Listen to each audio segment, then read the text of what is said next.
selamat sore Spi Muda. Emang paling bener gitu ya kalau kita sudah masuk di tanggal muda, tanggal 5 Oktober 2023. Biasanya nih sambil enak dengerin radio Kalimas Kerabam The News Power gitu ya, kita langsung kumpul-kumpul bersama dengan teman-teman, apalagi yang OKB alias orang kaya baru gitu ya. Nah biasanya para OKB ini typically orang yang tidak bisa menolak.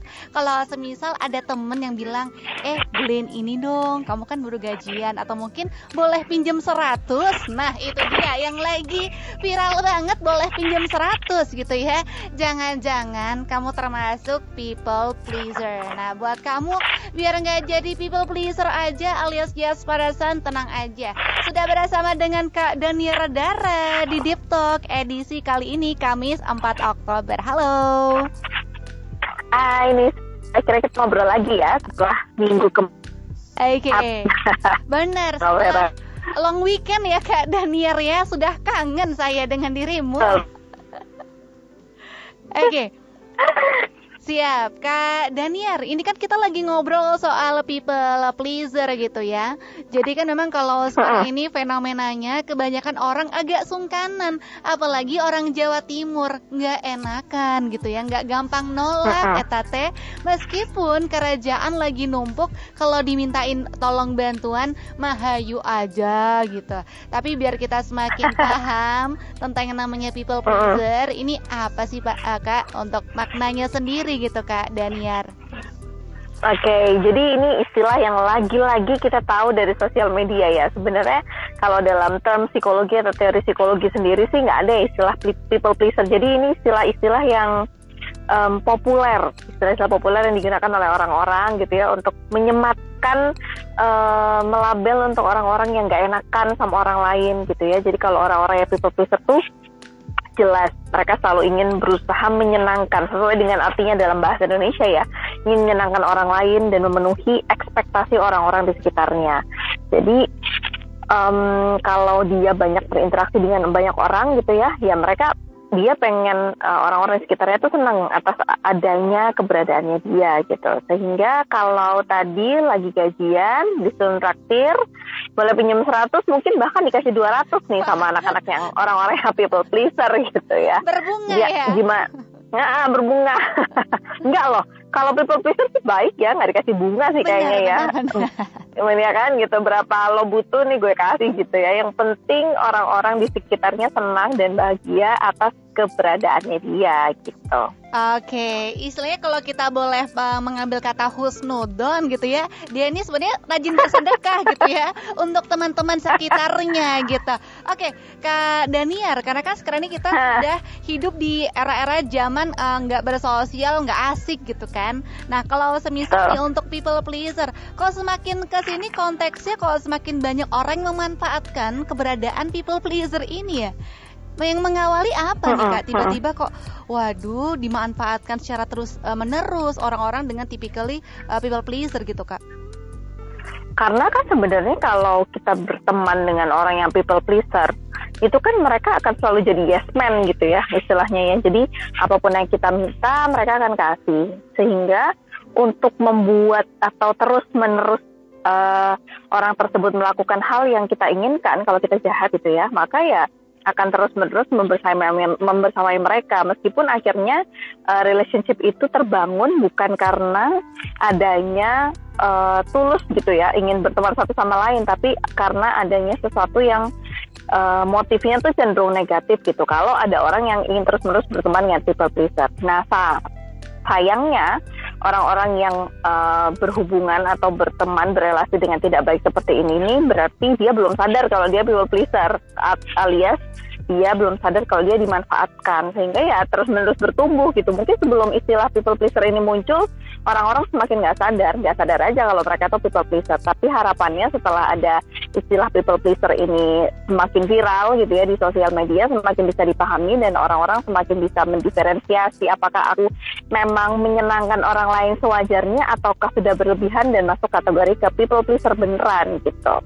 Oh, oke. Jadi semakin menjadilah ketika people pleaser ini ketemu dengan boleh pinjam 100, semakin lah viral gitu ya.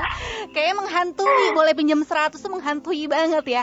Oke, Kak Daniar, tapi secara tidak sadar gitu ya, apakah orang people pleaser ini cenderung merasa bahwa ini sebenarnya adalah mereka tuh dimanfaatkan, atau mungkin mereka emang cenderung tulus dan baik aja gitu. Kalau kita konteksnya adalah dari segi pelakunya nih, alias seorang people pleaser gitu. Mereka sadar nggak sih Mbak kalau mereka tuh kayaknya dimanfaatin gitu ya. Kayaknya emang kita tuh harus memisahkan dulu deh antara yang people pleaser yang termnya buruk atau negatif dengan orang yang emang truly baik hati aja.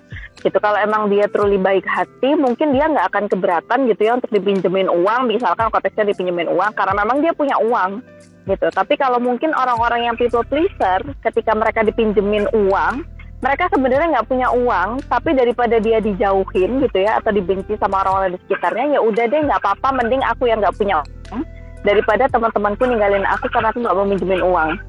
Jadi beda ya, konteksnya tuh sama-sama minjemin uang, tapi the reason behind, alasan dibaliknya dan bagaimana dia bisa memprioritaskan diri di atas kebutuhan orang lain, itu yang membedakan antara kita emang baik hati ataukah emang kita people pleaser gitu sama orang lain gitu.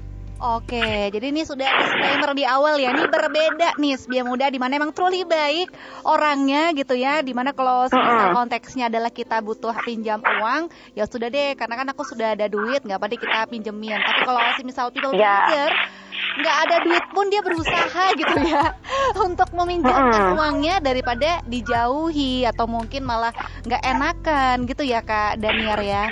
Betul banget. Yang bahaya adalah kalau dia misalkan orangnya berkecukupan sih mungkin ya aman-aman aja ya, meskipun dia people pleaser dia nggak dirugikan gitu. Tapi kalau orang yang misalkan cenderung pas-pasan, tapi mungkin jadi konteksnya uang ya Nisa ya.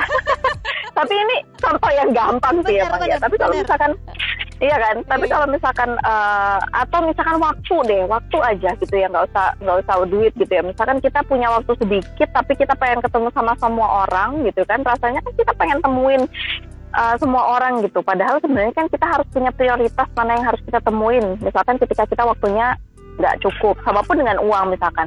Kita udah mengalokasikan dana, misalkan uang sekian-sekian untuk teman, uang sekian untuk kita gitu, karena kita sedang butuh misalkan. Tapi ketika kita jadi people pleaser, maka kalau ada orang yang butuh dan kita ngerasa bahwa daripada kita dijauhin sama dia, mending kita kasih, ya akhirnya kan kita merelakan kebutuhan diri tuh. Nah itu yang kadang nggak sadar. Oke, dalam artian tadi itu rela berkorbannya tuh berlebihan gitu ya. Berlebihan banget. Sekali nih Biar Muda. Jadi kau bisa langsung mungkin mengetahui apakah memang mereka itu truly baik, emang pada dasarnya baik aja gitu ya, atau mungkin tadi nggak enakan, sungkanan kalau misal menolak permintaan orang lain gitu ya Kak Daniar ya. Oke, Kak Daniar, kalau kita ngomongin soal people pleaser, kalau Nisa lihat kecenderungannya pada saat ini gitu ya, rata-rata orang yang people pleaser ini adalah orang-orang yang memang takut untuk dijauhi teman. Kalau semisal nih aku tidak memberikan apa yang aku punya, aku takutnya malah istilahnya tidak bisa bersosial dengan baik. Nah akhirnya mereka kayak lingkaran setan gitu nggak sih Kak Daniar, nggak bisa keluar gitu. Nah kalau semisal ada kasus di mana people pleaser ini ingin mengeluarkan diri dari tadi lingkaran yang terus istilahnya menahan dia gitu, apa sih yang harus first step yang pertama untuk dia lakukan gitu supaya nggak dimanfaatkan? Berarti dia udah sadar kalau dia people pleaser, tapi dia pengen keluar dari circle yang bikin dia terjebak dalam lingkaran setan gitu ya. Benar. Jadi kuncinya emang yang pertama dia harus paham dulu kalau dia people pleaser. Karena kebanyakan orang-orang people pleaser tuh nggak paham kalau mereka tuh people pleaser. Itu yang bahaya. Itu kayak orang tuh ya aku baik hati aja, aku pengen menyenangkan orang lain gitu. Padahal ternyata setelah diamat, semua orang itu dia sampai rela mengorbankan dirinya tadi secara berlebihan gitu ya, tidak memprioritaskan kebutuhan diri di atas kebutuhan orang lain gitu kan, sehingga akhirnya orang-orang itu banyak nggak sadar karena people pleaser itu kan memang baik ya, jadi orang mengira ya aku baik hati aja, aku tulus aja gitu, padahal sebenarnya aku ternyata sudah masuk ke pola-pola yang orang-orang nggak people pleaser. Jadi yang pertama adalah kita sadar dulu kalau kita people pleaser. Kalau kita udah sadar, kita lihat dulu nih gimana respon teman-teman kita di sekitar atas perilaku people pleaser yang kemarin udah kita lakukan gitu. Apakah dia orangnya kalau misalkan kita mulai membatasi diri sama mereka, mereka kabur gitu kan, berarti mereka hanya butuh kitanya doang. Berteman atas dasar kebutuhan gitu ya, bukan berteman atas dasar ketulusan gitu. Sehingga kalau kita bisa melihat pola-pola sekitar kita tuh gimana terhadap perilaku kita yang selama ini people pleaser, kita baru lihat apakah ini saatnya untuk mundur, menarik diri, atau nggak apa-apa sebenarnya untuk berteman dengan mereka, karena mereka pun nggak masalah ketika aku tidak melakukan hal-hal yang ternyata selama ini berlebihan kayak gitu. Oke, berarti memang untuk screening para temenan hari gini gitu kan agak sulit ya untuk membedakan mana yang tulus untuk temenan sama kita, mana yang ada maunya gitu ya. Ada udang di balik sushi. Nah, itu dia. Hati-hati istri muda ya. Enak dong. Enak dong. Kan, tapi biasanya gini nih, Sa. Gimana tuh? Teman-teman yang baik itu biasanya dia ngingetin. Oke. Jadi kalau kita berteman sama orang-orang yang iya aja kalau kita ngapa-ngapain gitu ya, nggak pernah ada kita dimarahin atas kesalahan-kesalahan kita, misalkan kayak gitu. Itu tuh biasanya tanda-tandanya kok mereka biasa-biasa aja ya. Padahal sebenarnya ketika kita berteman dengan orang yang baik gitu ya, orang yang punya niatan tulus gitu ya berteman sama kita, ketika kita melakukan kesalahan pasti diingatkan. Kamu berlebihan, kamu udah berlebihan nih, kamu kayak salah jalan nih, itu pasti akan diingatkan. Jadi kalau hati-hati juga nih kalau kita sedang berteman dengan orang yang kayaknya biasa-biasa aja ya, kita melakukan kesalahan dibiarin aja, kita nggak ngapa-ngapain dibiarin aja, kita nggak improve apa-apa kok dibiarin aja.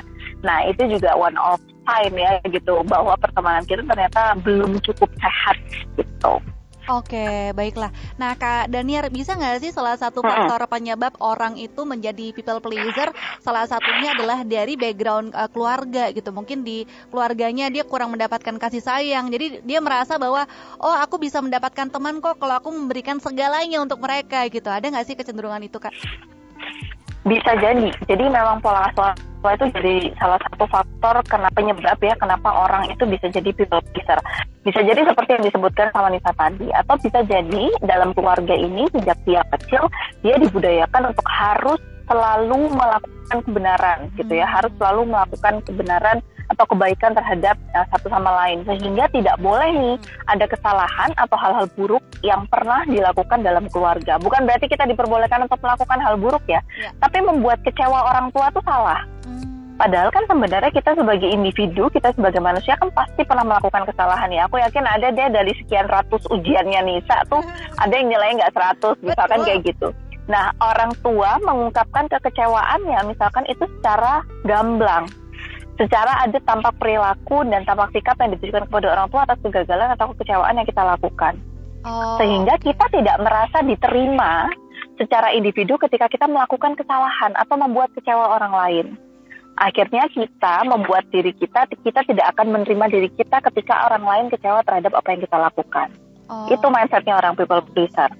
Bisa jadi salah satu pola asuh, tapi nggak hanya itu. Misalkan orang tua udah oke nih pola asuhnya, tapi ternyata misalkan dulu ketika awal-awal masa-masa pencarian jati diri gitu ya, masa-masa prasekolah, bukan masa prasekolah, masa sekolah ya, masa-masa sekolah ketika udah mulai bersosialisasi dengan orang lain, ada pernah kejadian dibully, atau misalkan ada pernah ditinggal secara tidak enak gitu ya, secara negatif dengan teman-teman di sekitarnya, sehingga kan dia tidak mau mengulangi kesalahan yang sama. Dia sehingga berharap ketika nanti punya teman, aku nggak mau ditinggalkan. Jadi apapun akan aku lakukan supaya aku nggak ditinggalin sama teman-teman aku. Oke. Contohnya seperti itu. Wah. Kalau udah seperti ini, apakah konteksnya nanti seorang people pleaser bisa berujung depresi ya, Kak? Karena kan mereka itu istilahnya sangat-sangat mengharapkan timbal balik kesetiaan orang terdekatnya kalau mereka menjadi seorang yes person atau mungkin people pleaser gitu ya. Ya banget, karena kalau memang faktor penyebabnya tadi adalah ketika trauma ditinggalkan, sehingga mereka ketika mau building relation sama orang lain kan mereka ekspektasinya bahwa aku nggak boleh ditinggalin, padahal orang mau meninggalkan atau tidak meninggalkan kita itu bukan sepenuhnya tanggung jawab kita. Misalkan kita udah baik nih kita gitu ya, kita udah bekerja semaksimal mungkin, besok kita di PHK misalkan, besok kita ditinggalin sama teman-teman kita, itu kan bukan karena kita yang mau mereka meninggalkan kita ya, tapi emang mereka yang ya gitu. Mesti penyebab, mesti hubungannya itu sebab akibat antara apa yang kita lakukan terhadap apa yang dilakukan orang lain terhadap kita. Sehingga kalau kita berharap sesuatu, ekspektasikan sesuatu padahal yang nggak bisa kita pegang, nggak bisa, kalau itu rentan banget, sangat berisiko untuk bikin kita stres. Kalau stres nggak dibenerin, lama-lama bisa jadi cemas. Kalau nggak dibenerin, lama-lama bisa jadi stres. Oke, ujung-ujungnya malah anxiety nih alias kecemasan berlebihan gitu ya. Gimana? Hatinya sudah berdarah-darah gitu ya denger lagu dari Ziva Magnolia dengan cukup Spion Muda, karena yang kayaknya pas banget nih untuk liriknya, tak banyak pintaku hanya butuh kau hargai. Kayaknya sih roman-romannya ini people pleaser juga gitu ya kasusnya. Udah dikasih segalanya, kamunya ngilang. Nah loh, yo kita bahas nih untuk para budak-budak cinta gitu ya. Nih, bakal dikasih tahu dampak yang terjadi kalau kita nggak bisa berhenti jadi people pleaser, terutama dalam kehidupan romansa dulu. Dikasih paham, Kak Daniar. Dikasih paham dulu. Silakan. Aku sedih ya, jujur ya, bisa kayak dengerin lagu-lagu kayak gitu ya nggak sih? Itu tuh kayak ngasih inspirasi, tapi kalau ditelan mentah-mentah bahaya sebenarnya ya. Betul. Aku tadi sampai setelah dengerin lagunya, aku baru tahu itu lagu Ziva. Terus aku barusan googling banget tentang lagu-lagu people pleaser lain. Kayak pasti Nisa pernah tahu Aku Cuma Punya Hatinya Mita Lestari. Oh iya benar. Wah itu sakit. Itu aku gemes banget dengerin liriknya. Kayak dia bilang, kamu berbohong aku juga percaya, kamu lukain aku juga tetap peduli gitu. Kayak kamu lukain aku nggak peduli gitu. Oke. Kayak dia udah kayak nggak punya pendirian, nggak punya jati diri. Jadi gemes ya, bahaya banget sebenarnya. Gemes. Jadi itu bukan yang namanya cinta loh sebenarnya, Sebaya Muda gitu dan juga Nisa. Itu bukan cinta kalau kayak gitu, sebenarnya itu udah bucin yang negatif ya. Bucin kalau positif juga boleh loh, namanya kita menjalin hubungan intim gitu ya, maksudnya hubungan yang romansa itu memang harus bucin, asalkan dua-duanya bucin gitu ya. Okay. Tapi kalau cuman kayak gini satu pihak jadinya nggak imbang ya, nggak, karena it takes two to tango ya. Jadi jangan sampai kita people pleaser tapi ternyata pasangan kita nggak people pleaser, alias nggak pasangan pleaser gitu kan. Padahal sebenarnya kan kalau kita berelasi lagi-lagi harus dua-duanya yang saling menyenangkan satu sama lain. Bahaya banget sebenarnya kalau kayak gini. Kenapa bahaya? Kita nggak punya jati diri, nggak punya value diri. Padahal sebenarnya kalau kita berelasi sama orang lain, kayak kita selalu bahas ini ya Nisa dalam setiap minggu gitu. Kita harus punya value diri dulu, baru kita siap untuk berelasi dengan orang lain. Karena value diri kita nggak mantap untuk berelasi sama orang lain, kita mau ngebagi apa? Karena kita sendiri nggak punya. Jadi kita ngais-ngais sesuatu yang sebenarnya bukan tempatnya. Jadi bahaya banget Sebaya Muda. Yuk jangan bucin yang tidak seimbang gitu ya. Benar-benar kita tuh berelasi yang sehat. Kalau misalkan pasangan sudah menunjukkan hal-hal yang tidak sehat gitu ya, atau red flag, yuk harus dilihat secara jernih apakah memang masih worth it untuk dilanjutkan, supaya nggak jadi bucin parah yang akhirnya ya jadi aku cuma punya hati jadinya. Padahal sebenarnya dia punya value diri gitu. Bahaya banget kalau nggak bisa membedakan kayak gitu. Oke, kita stop jadi bucin tapi jadi real cin aja, alias realitas cinta gitu ya. Yang make sense aja gitu loh kalau bikin hubungan. Oke, Kak Daniar, semisal nih ada yang merasa juga kena hak jelek juga nih, kayaknya aku sama pasangan aku terlalu memanjakan dia dengan segala apa yang aku punya. Tapi pasangan udah keenakan gitu ya tentang pemberian yang dikasih pasangannya. Nah, kalau semisal cewek atau mungkin cowok yang terlanjur jadi people pleaser, cara menyadarkan gimana ya? Dalam artian supaya hubungan romansa ini seimbang gitu Kak Daniar. Sehat ya. Benar. Sebenarnya sadarin dulu apakah memanjakan itu adalah bahasa cinta, love language lagi ya, adalah suatu hal yang memang dibutuhkan oleh pasangan kita. Atau sebenarnya itu adalah inner kebutuhan diri kita yang sebenarnya belum dipenuhi oleh yang lain. Dan kita lihat juga nih balasan gitu ya, timbal balik dari pasangan sebenarnya seperti apa. Apakah pasangan juga melakukan hal yang kita butuhkan untuk agar kita merasa dicintai atau enggak. Kalau memangnya dia melakukan, maksudnya seimbang, timbal balik hubungannya ya nggak apa-apa. Itu adalah hal yang sangat wajar, namanya juga hubungan percintaan gitu ya. Tapi kalau ternyata setelah dilihat kok aku doang yang bergerak ya, ternyata dia enggak. Apalagi dia misalkan justru udah pernah nyelikuin beberapa kali misalkan dan diulangin terus, tapi kita memaksa terus bertahan. Karena kalau kita udah bucin daripada jomblo, mending pacaran sama orang yang nggak sehat. Kadang-kadang juga gitu polanya. Jadi yang penting punya pacar, karena kalau punya pacar rasanya kita kayak masih punya orang dibandingkan dengan kita jomblo tuh rasanya sendirian dan kesepian. Bahaya ya, jangan sampai kayak gitu deh Sebaya Muda dan juga Nisa ya. Oke. Jadi kita juga harus bisa mengamati ya pasangan kita ini apakah sudah memberikan porsi yang sama dengan apa yang kita berikan gitu ya. Jangan sampai kita ngebut terus dia melempeng-lempeng baik gitu ya. Ya udah kalau kayak gitu mah tinggalin aja. Betul. Tapi intinya refleksi diri dulu deh menurutku. Jadi kita yang harus tahu dulu apakah kita memang melakukan itu kepada semua orang ataukah hanya pasangan kita. Kalau kita melakukan itu ke semua orang ya fix sih, people pleaser banget gitu ya. Tapi kalau ternyata hanya ke pasangan kita, nah itu pasti ada pola yang harus didalami lebih lanjut gitu. Bahkan bisa jadi butuh profesional, karena kalau sudah bertahan lama mungkin udah jadi pola-pola yang nggak sadar gitu, udah di bawah sadar gitu kan perilakunya, sehingga pasti ada lagi-lagi alasan atau motif dibalik kenapa kita melakukan hal-hal yang nggak kita sadarin gitu. Oke, jadi kalau misal terlalu lama dibiarkan untuk seorang people pleaser gitu, jatuhnya bisa berujung toxic relationship nggak sih Kak Daniar? Iya kan, ujung-ujungnya bisa. Terlalu banyak ya istilah-istilah yang negatif ini ya Nisa. Benar loh, kita harus menyadarkan banyak kaum budak cinta yang terbutakan bermasalah betul. Oke, jadi lebih hati-hati saja. Gitu nih Setia Muda, kalau kita melihat pertemanan yang berujung malah nggak jadi sehat gitu ya. Kalau kamu merasa kamu terlalu banyak dimanfaatkan atas segala kebaikan-kebaikan kamu, tenang aja, masih banyak inner circle yang jauh lebih sehat gitu ya Kak Daniar ya. Betul, tapi kita jangan fokus untuk cari circle-nya dulu kalau kita belum beres. Oke, betul. Kalau kitanya masih nggak tahu gitu ya, sebenarnya kita tuh sebenarnya ada apa dalam diri kita jangan menuntut orang lain atau kita menyesuaikan sama diri kita, karena orang itu nggak bertanggung jawab atas diri kita sendiri gitu. Jadi kita yang paling tahu kenapa kita begini, apa yang membuat kita begini, nah itu yang segera dibenahi, dan memang terkadang lebih banyak butuh bantuan profesional seperti psikolog atau bahkan psikiater gitu. Jadi kalau memang jangan nyalahin lingkungannya dulu kalau kita memang belum bisa refleksi diri, karena lingkungan itu akan ngikutin ketika kita udah oke sama diri kita sendiri. Oke, betul banget. Kenali dan cintai diri kalian terlebih dahulu sebelum kalian membagi cinta kalian ke orang lain gitu ya. Jadi dalam artian self value tuh penting banget sih. Kau merasa bahwa diri kamu berharga, jadi kamu nggak gampang tuh dimanfaatkan oleh orang lain, dan stop jadi people pleaser yang negatif gitu ya. Baik, terima kasih Kak Daniar untuk segala macam informasi yang luar biasa, menyadarkan kita jadi melek lagi gitu ya, bahwa ternyata menjadi yes person nggak selamanya baik kalau kita tidak bisa menggunakan dengan bijaksana gitu ya Kak Daniar ya. Iya betul. Kalau misalkan konteksnya di kantor deh, tambahin lagi ya nih. Boleh. Kalau misalkan konteksnya di kantor misalkan ya, memang kita harus nyenengin atasan kita karena pekerjaan kita untuk itu nggak sih? Nyenengin memang dalam konteks ya, bukannya bukan personal atau bukan hal di luar pekerjaan. Ya, jadi jangan sama juga misalkan sama keluarga, sama orang tua. Ya memang kita harus menyenangkan mereka sebagai orang tua. Jadi kita tuh harus membedakan peran-peran kita yang kita jalani dalam kehidupan ini. Misalkan kita jadi anak, kita jadi mahasiswa, kita jadi pekerja, kita jadi kakak, kita jadi adik.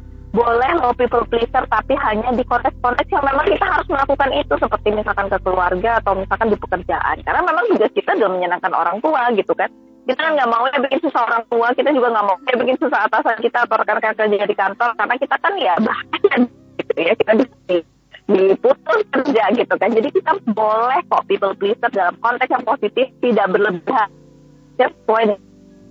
Oke. Jangan sampai nggak menyenangkan orang tua, dicoret dari kakak, bahaya loh, nggak dapat warisan nantinya ya. Tapi emang kita tuh harus emang harus sedetail mungkin nih, karena kayak gitu kalau ditelan mentah-mentah, akhirnya banyak orang yang menyalahkan kenapa orang tua menuntut anaknya membahagiakan mereka loh. Iya betul. Karena ya kita juga bingung ya yang memberikan edukasi. Jadi memang kita tuh harus benar-benar tidak bisa gampang banget menggeneralisir semua situasi dalam satu perilaku yang sama. Ya memang sih orang tua tidak bertanggung jawab atau tidak meminta sesuatu dari kita, tapi kita sebagai anak apakah tidak ingin memberikan itu kepada orang tua kan? Jadi ya gimana ya gitu. Jadi bukan kewajiban tapi nggak apa-apa loh untuk melakukan hal tersebut gitu kepada orang tua. Betul, itu aturan yang tidak tertulis sebenarnya untuk bakti anak kepada orang tua gitu ya. Oke, yang pasti kuncinya adalah kamu pandai-pandai menempatkan diri menjadi people pleaser yang baik, yang bijak di situasi apapun dan kondisi apapun gitu ya Kak Daniar ya. Yes, betul sekali. Baiklah, terima kasih banyak untuk Kak Daniar untuk sharing di Deep Talk kali ini. Tanggal 5 Oktober. Thank you Sebaya Muda. Thank you. Jangan lupa untuk Deep Talk minggu depan kita masih akan spill topik-topik yang memanas tentunya ya. Yang bikin gemes-gemes. Kita cari. Kita cari yang viral-viral lagi ya nih saya. Benar. Biar cas pelang nantinya ya untuk obat mujarabnya. Baik, terima kasih untuk Kak Daniar. Yang pasti Thank you Nisa, happy working. Juga untuk Kak Daniar. Bye-bye.